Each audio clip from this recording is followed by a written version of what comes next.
Anthony Atano here, the internet's busiest music nerd, and it's time for an album review, the new GoldLink album, At What Cost. GoldLink is a DC rapper, singer, songwriter. This is his latest full-length album, a record that I was kind of curious about, but also had my reservations with getting into because his last album made it on my worst records of the year list.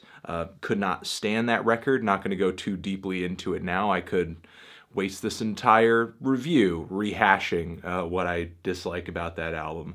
But this new album over here, I am not embarking on this review on my own. I'm going to be talking with a fellow YouTube reviewer, fellow music critic, music reactor, Mr. Sean C. Check out his YouTube channel down there in the description. He makes a lot of great videos and brings some interesting insights to his reactions too. Okay? Okay? Okay? All right, let's get into this thing. Transition, and here we are. Through the magic of the internet, I'm sitting here with Mr. Sean C., and we're going to talk about this new GoldLink album over here. To kick us off, can you kind of give me your general thoughts on the album? Thought it was an improvement on the last record? Thought it was better? Thought it was worse? What did you think? Well, basically, from hearing his last record, I listened to that one pretty early on in 2016. Is this this is his previous one? Yeah, and then we didn't speak anymore or something like that, I think it was. And I was, kind of mixed on that one because I thought it was a little bit too much singing, and it gave me like the impression that maybe he just should stick more so with rapping because his singing voice doesn't really hold that much weight for me. But going into this record, I thought he's got a pretty general idea where he wants to go. Like, he wants to represent his city. He wants to put, DC on the map. Maybe it's like a forgotten town, or maybe he feels like he isn't the hero that DC deserves, but maybe he's the one that they need in a way. Because he really references that a lot in here with a couple of tracks, or he mentions there are a few things that are indigenous to the DC lifestyle. But I feel like he also kind of goes into discussing a lot about his own personal life more than the DC aspect of the record. And a lot of relationship stuff. Yeah, from track number, I believe it's 3 almost.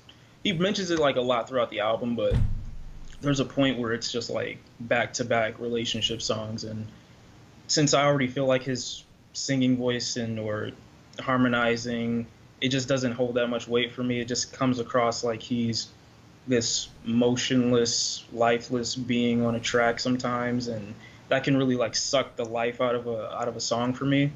And I experienced that on Her Side Story, and I think the other one was what was that one? Have You Seen That Girl? Yeah, that was. Have you seen that girl? Yeah, that was that was one of the worst ones for me because I would imagine myself if I were a girl and there was somebody talking to me like that. Yeah, I would be so annoyed. The whole time he just sounds like he's in your ear and he won't stop. There's a lot of things I like about that track, but none of it has anything to do with his rapping, or his lyrics, I think the beat's kind of cute, and I like the hook. I think a more kind of happy-go-lucky, more positive rapper could, someone with a bit more of a, I don't know, maybe not exactly Chance the Rapper, but someone more of his shade, someone with more a, kind of a bright sort of uplifting attitude would have done a lot with that track. But he doesn't strike me as a particularly sunny rapper. So that track kind of does stick out as a little awkward. Yeah, it's extremely awkward for me because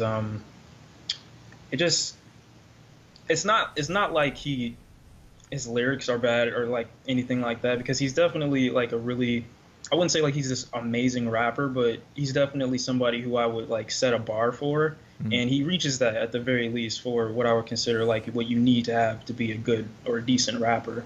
And I think there are tracks on here where he goes off more so. He has a darker side, like you said. He fits better on, I would say, beats that are a little bit more dark and chilling. On the second track, it opens up pretty strong with him.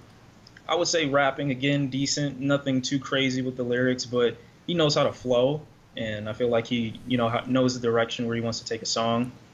It seemed like, in general, there were way grittier tracks toward the end of the record than there were at the start. I mean, the Kokomo freestyle hit me as easily one of my favorites on the entire record. And We Will Never Die with Little Dude, I thought Yeah. was a really gritty track too. And Little Dude was like, you know, rapping about drinking lean and all this other stuff. Like he had probably the grittiest vibe of anybody who was featured on the record. Though I do give it to you on the second track. What sort of struck me about that is like Cicero kicks that track off, and I just kind of felt like, her for that. yeah, and it was good, but it's just like, you know, it just struck me as weird that this is your album and I'm waiting such a long time to like even kind of see that you're around, you know what I mean? Because you did have that intro track that lasted a little while and sort of set a weird kind of eerie tone, and then the track kicks in and it's just like, okay, this is like pretty good, but like, what, where are you? You know, where are you? And like, you know, I feel like this track, I mean, it could have been deeper into the track list, you know, and it wouldn't have made any difference to me. You know, there wasn't really anything about this song that said to me, this is the start, you know, especially since this doesn't exactly come off as like a story album. You know what I mean? I think with that track, I think, again, he's just trying to like go with the motions, I guess, of what it's like to be him, or, you know, maybe he's trying to just say maybe this is what it's like for, you know, life in DC. Maybe that's what he's trying to say in the very beginning. But I thought on that track specifically, like, she worked so much better, because at one point, I think where his part ends in the hook or the chorus, she comes in and it almost seems like he's singing background to his own song, because her voice is just so, I guess, prevalent on the track, in my opinion. Like, she really, really dominates on that track for me, and I don't think it would have worked at all if she wasn't on there for me. Yeah. But then there are other tracks on here that are like, even though I feel like he's good and he's a really good, capable rapper, there are some tracks on here that just strike me as like, why would you do that? Like, on Her Side Story, it sounded like it opens out, and I'm okay with it at first, and then this one feature, I forgot what his name was, he comes in and he's giving me just like a strong Party Next Door vibe almost, and it seems like almost like he went and woke up and said, you know what, I'm gonna brush my teeth, I'm going to put, you know, a shitload of Listerine in my mouth, and I'm gonna gargle it, and then I'm gonna hop on a track and just start singing. And it seems like he didn't even like put that much vocal performance in it. It seemed like really off to me. Like, and then there was two versions of the song.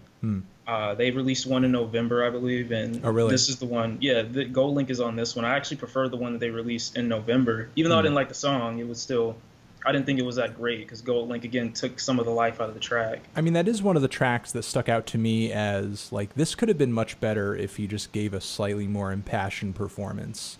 Yeah. You know, because I mean, for a track that's so obviously a love song, it's not so much one of the tracks that, as far as relationship songs on this album, and there are a lot, it seems like they're kind of bogged down in a lot of drama. This track seemed a lot more upbeat and a lot more kind of like, you know, more genuine feelings of love and kind of attraction.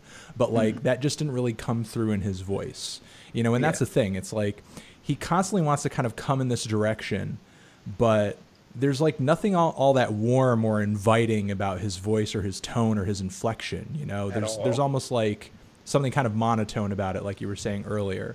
You know, like he kind of hangs in the back of his throat and he stays here. Exactly. And the entire time. Again, there's nothing like all that attractive to the sound of it. Like, you know, considering the nature and kind of the subject matter of these songs, like you would think just based on concept alone, you would be able to like put this on if your girl was around. And but like this isn't exactly an album I would put on to set the mood or anything, or even like put on a mixtape like, hey girl, this is instantly like ruins the mood and kills the vibe when you hear somebody that's supposed to be, I guess, making this song so passionate and sexy and just, oh, I want to rip your clothes off, but then when you hear it, he's There's just like, so many lines like that. He's just like, no. Yeah. He's just like, he gets on, he's just like, let me suck all the life out of this track as humanly possible. And that was the one on Meditation, the one I didn't know, and I'm being 100% serious when I say this, I never knew there was such a thing as boring, dry ad-libs. I did not know that could be possible. That's funny, because as you say that, and I'm thinking of the track, I can't even remember there being an ad-lib. So it's like, I remember the performance, but like I can't even remember an ad-lib. Like when I think about the track, I don't even recall an ad-lib happening. Yeah, he started it, and I'm like, what are you doing? This makes the song like unbearable for me. You get your flow, your delivery, none of it's changing, and then you want to throw these dry, redundant ad libs in here that don't make the song any better. They don't improve the flow. They don't do anything for me or for your track, and you're just doing it. I don't know why. That just ruined it for me. I thought that the message of the song was like, it was going in one direction for me. And I get like some of the love songs on here again with the DC vibe that he's trying to paint a picture like, if you're in DC, if you want to be in a relationship, you might come across that situation where you want to be with a girl, but she's from a different part of DC. And we're going to have issues kind of communicating and being with each other because of, our cities kind of separating us. But that's where it stops. Like, his voice doesn't, have any, it doesn't invoke any emotion or any thought in the listener. It's just there. And I don't know, it doesn't work on majority of these relationship tracks. I will probably go in a little harder on this record as we get deeper into the review, and I really disliked his last album. But before I do, I do want to commend him on a couple things. I want to commend him on the fact that he is not singing as much on this album. He sang so much on his last record, and it was terrible. He's leaving a bulk of the singing to his guest singers on this album and his features, and a lot of his features are good. A lot of his featured rappers and a lot of his featured singers are great. I think Maya on Roll Call is really good. She was amazing. Yeah, she was really good. She really kind of made that song. I think the guest singing on the song "Summertime" was really good. That track, not only did I kind of like the laid back dark beat, but I kind of liked how that R&B flavored hook kind of took me back to. It sounded like an old school West Coast kind of like. Yeah, I thought of California. Yeah, like it sounds like an old school West Coast song that would have come out of the '90s. That would have been like a great radio hit, like in the summertime. And I actually liked his flow on that track too. How did you feel about Wale's verse on there? Wale I thought was fine. The thing is, I think I liked his performance, but it was just kind of more the fact that the expectations for performance on this album were set so low to begin with because there's so many underwhelming performances from GoldLink himself. So when Wale comes in, you're just like, oh well, this is a change of pace, and that's to say like what I was saying earlier. Summertime is an example of at least a handful of tracks that I really like a lot of things about it, but none of it had to do with GoldLink's verse on the track. You know what I mean? Like, his flow is pretty decent, but like I'm not like totally enamored with his lyrics. I'm not like blown away by what he's saying. There are spots of his flow, like I said, that get a little melodic that I thought were good. But then there are spots, or there's the one spot, the Parable of the Rich Man, where he insists on singing, and right from the get-go, it sounds awful. And it's just like you're squeezing an auto-tuned cat to death. On top of that, it sounds like he's rapping over what is just like it sounds like a beat Tyler the Creator would have made if he knew so little about music theory, that all the keys and everything and the chords were so dissonant and just like kind of mismatching in like a really, I don't know, unpleasant way. Now, for that track, do you think that could have been the point? Because I listened to that track probably like 4 or 5 times, and the minute I heard it, I was like, oh, this is a little nasty. This is a little, it's he weird. Does kind of scream at one point on the track when he's like it sounds like he's arguing with his girlfriend, and he's like, I don't know what you're doing. She's like, you know what you're doing, and he kind of raps from her standpoint. I don't remember if he says or if the voice actress or whatever actually says that her name is. Does she say that her name is Lucy? I can't recall. But in the very beginning, like in the whole opening of the track, I'm like, this is really twisted. This is dark. Yeah. This is kind of weird in the mood. It sounds like it's coming from like a really awful mindset. And I'm listening to the track, and the female voice, I guess, whatever, comes in, and she's like, I know you. And he's like, I don't know you from anywhere. We've never met. And basically she's recalling all these events that she was never actually there for. And I actually find out, like, through a little bit of research, that he's, trying to portray this woman as the devil. And that's why the track is so, like, dark and twisted. I would really love to see, like, a music video for this, because it is really dark. It is really, really discombobulated, kind of all over the place. Like you said, he's like a cat screeching at some points. It could be like, really, really bad. But I think in a way that's the point, to show like the instability within himself, and, to show kind of the outward definition of what's going on inside as she's talking to this demon or this devil. Because at one point her voice gets like really, really low pitched. And at some point I'm like, that doesn't really sound like a girlfriend being angry. That sounds like somebody's trying to like kill you almost. And they want you to like really pay for what you did. And with this track, I just think she's going into, or whoever he's talking to, this demon or this devil is talking to him, and he's recalling all these events, and now they're showing up at the very end of the stage in his life when he's saying like, you owe me. And he's not willing to pay, obviously, but I thought the narrative of the song, I think it's only really good for like 1 or 2 listens. I don't think it's like it doesn't have much replay value, but I would really like to see a music video for this. What do you think about the fact that, I mean, at least to me, and I'm glad that you brought that whole kind of narrative thing and concept about that track, because it kind of leads me into this question that I had about this album for you. I mean, just kind of judging from some of the lyrics, judging from some of the song titles here, and especially the cover, I mean, it seems like going into this album, he wanted to say something and sort of put an album out that was really profound and making some kind of statement. And I feel like even though I've listened to the record numerous times, I didn't really come away from it with like some kind of moral or some kind of message that kind of wraps the entire album up or something. You know what I mean? Yeah. I mean, if there is, some kind of message to be had, and certainly, that song does deliver one, he doesn't kind of consistently stick to it throughout the entire record. There's so many detours that you're kind of left wondering, what's the point you're trying to make here, and not just from a message standpoint, but from just the sound of the album too. I mean, the song Hands on Your Knees is such a weird detour where you got kind of like this weird throwback funky disco style rap beat and this dude shouting over it like a hype man on a Curtis Blow song. I'm just like waiting for him to go, somebody scream. And it's just like such a weird moment. It just lasts 2 minutes and then it's just out of there. And it's like, I don't know, like just from listening to what surrounds that track, I'm just like, where did that bring me? What are you trying to tell me with that moment? And there was another spot where there were like, gunshots that, sort of like ended a moment on the record that I was like, okay, is this like the beginning of a story or something? Or is this like, are you trying to like tell me something about what you were just saying here? It seems like there are moments where he references a narrative or like at least a loose narrative that's in his head, but it doesn't play out on the record all that clearly. Yeah, like on that song with the DJ, as you said, me feeling like, and I never mentioned the album cover too. I really like the album cover, but me feeling like he's trying to give a strong vibe or a strong reference to DC with this track. That DJ track, I didn't feel like it really gave me anything.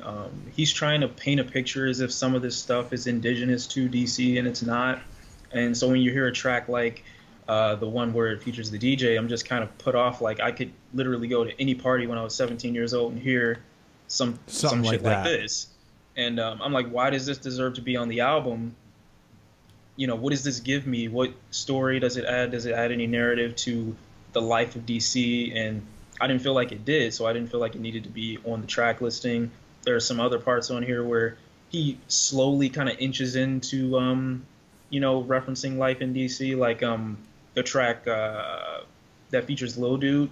And, his verse on there was pretty good. I think, even though I know he couldn't have got him, I think Lil Dude didn't really do anything for me.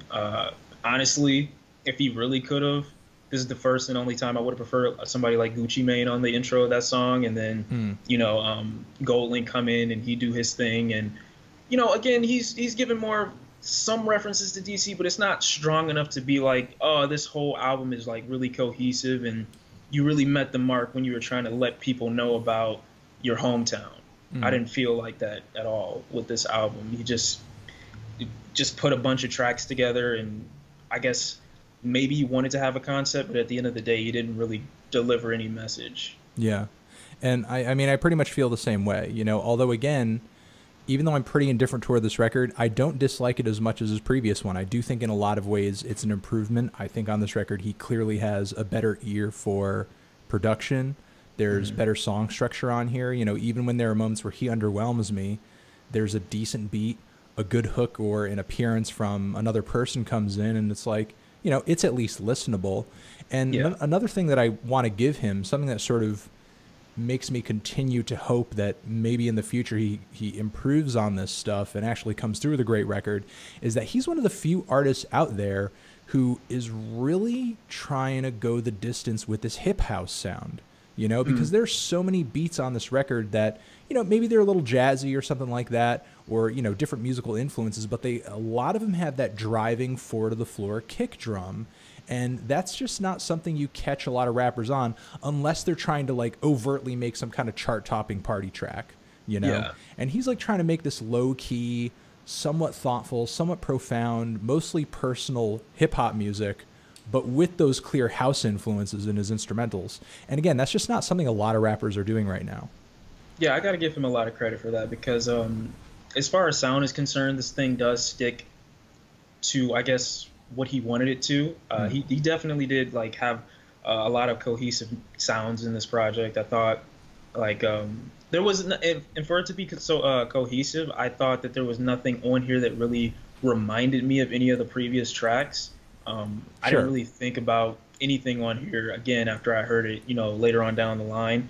But again, like it just leads me to question what he's really trying to do, because are you trying to give me, you know, like you said, that hip house vibe, or are you trying to give me the sound of DC? Like, is this a sound of DC that you're trying to give me, or is this, you know, your own personal thing that you want to do? Yeah. And I just don't come away from it like clearly understanding the concept or 100% getting where he wanted to go with his sound or any of the project. Even though I thought it was decent, I thought it was pretty, you know, it's good for repeat listens, I would say, but I just didn't see it being very cohesive when it comes to the message and the sound. Again, it's good. It's like you said, it's very unique, and he's probably one of the only ones, especially him being from DC. I don't really know of any prominent figures from DC, you know, right now doing anything, but especially him being from there, I think, you know, he's definitely doing a good thing with that sound. Okay. I think we'll leave it there. I personally am feeling like a decent 5 on this thing. Pretty indifferent toward it, but again, I sort of come out of this a little more hopeful than I did his last album. What were you feeling on the project? You know, originally, before I came into this, I would have given it a 4, but, you know, going back and forth with you, I think I would give it a 5 as well. All right, we're going to leave it there. Sean's YouTube channel is down there in the description. He comes out with multiple reviews a week. Check him out. We'll put his Twitter down there, too. And I appreciate you coming on and talking with me about this record, dude. Yeah, appreciate you for having me. All right. Forever. Or maybe I'll just throw in Transition. Have you given this album a listen? Did you love it? Did you hate it? What would you rate it? You're the best. You're the best. What should I review next? Hit the like if you like. Please subscribe. And please don't cry. Just leave an angry comment if you're angry, okay? Cool. I will see you guys in the next video. Again, Sean's video is linked next to me. Some other video you should check out. Links to my official website. Subscribe to my channel too. And I'll see you. I'll see you next video. Forever.